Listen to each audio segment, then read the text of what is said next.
Avant que ma blonde meure, elle m'a dit, si jamais, elle dit, il m'arrive quelque chose. Suzanne Desjardins avait le sentiment que sa mort approchait.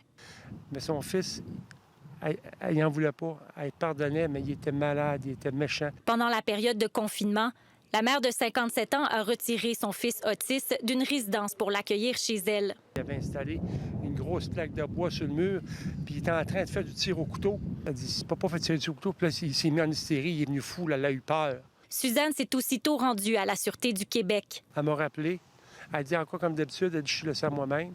Elle dit, ils veulent pas venir. Moins de 24 heures plus tard, la femme perdait la vie chez elle. Son fils, Jean-Luc Ferland, 33 ans, est accusé de meurtre au 2e degré. C'est pas normal qu'on aille cogner dans un service policier, qu'il n'y a rien qui se fasse et que finalement, ça solde encore une fois par une vie volée. C'est la raison pour laquelle Steve Girard prend la parole. Des familles ont besoin d'aide. Ma blonde est morte pour ça, puis elle n'était pas supposée de mourir pour ça. Surtout devenant de son propre fils, ça me tue.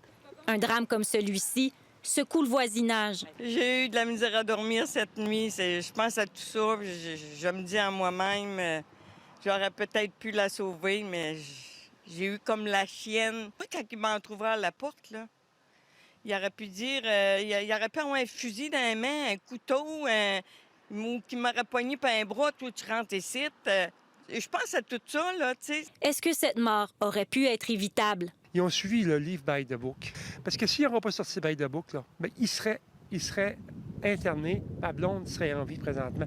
Puis moi, je ne serais pas en train de vous parler, puis j'aurais pas les larmes aux yeux. En attendant les conclusions du Bureau des enquêtes indépendantes, c'est la souffrance. Marie-Lise Morminat, TVA Nouvelles, Drummondville.